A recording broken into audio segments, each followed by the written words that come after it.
to the Simply Financial podcast. As always, I'm your host, Christopher Calandra. Would like to increase your financial IQ with today's episode, which is going to be a discussion about ways you could earn money as a kid. I did an episode a little bit ago that was my thoughts on funding college. Hopefully you listened to that episode. I really like it a lot. One of the things I shared with everyone is part of the reason for that episode is because my son Dominic is looking at colleges. So we're in the midst of the college search, and that kind of helped frame that discussion. This is kind of the same thing because Dominic is 17, getting his first kind of experience with the job market. I think my opinion is that kids should learn the value, the discipline, and the skill that comes with work. Now, it needs to be age appropriate.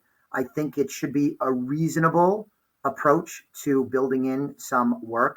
It shouldn't, I think, unreasonably crowd out other important things like being a kid, academics, and extracurricular activities like sports, theater, music, clubs, etc. It does have a place, I think, though. So I want to share some ways kids can earn money. A lot of these are, same things that you would have gotten advice from like your grandma. But number one would be do chores and odd jobs around the house and neighborhood.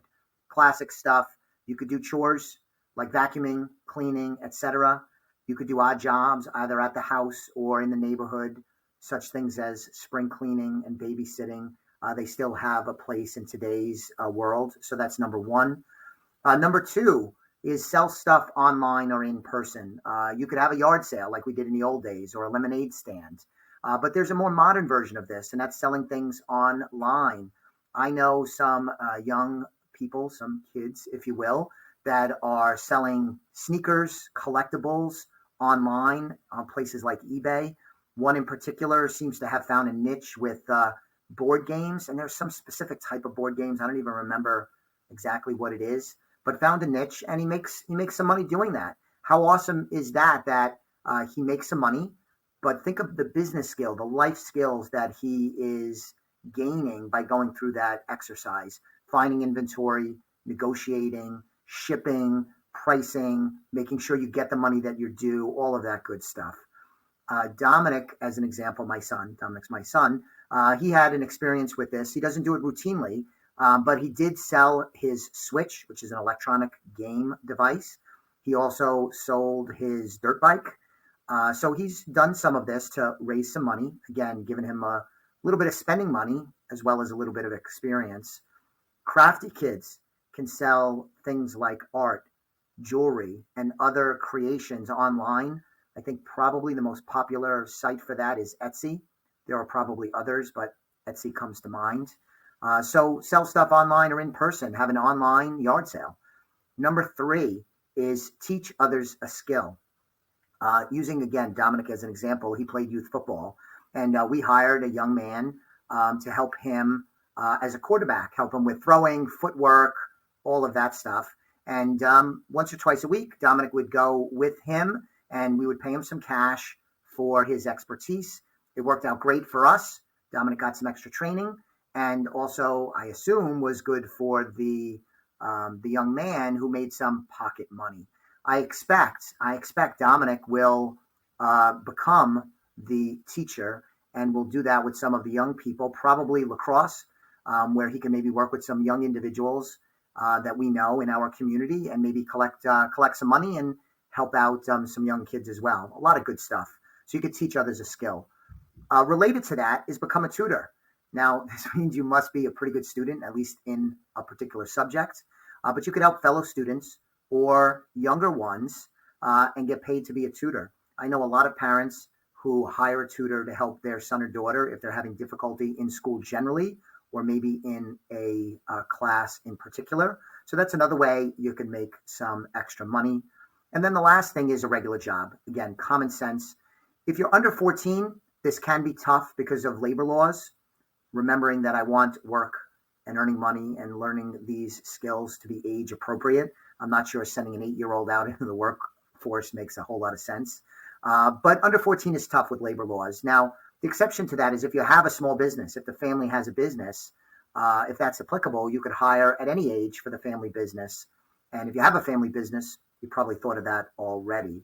All types of businesses are looking for employees today.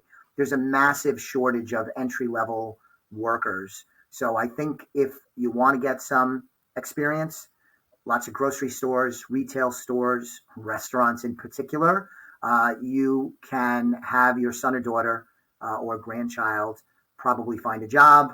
You would need flexible hours probably. Pay is pretty good. Each state has different minimum wages, but with this labor shortage, this weird market we have, weird labor market, the pay is pretty good. Some jobs like waiting tables, you get tips.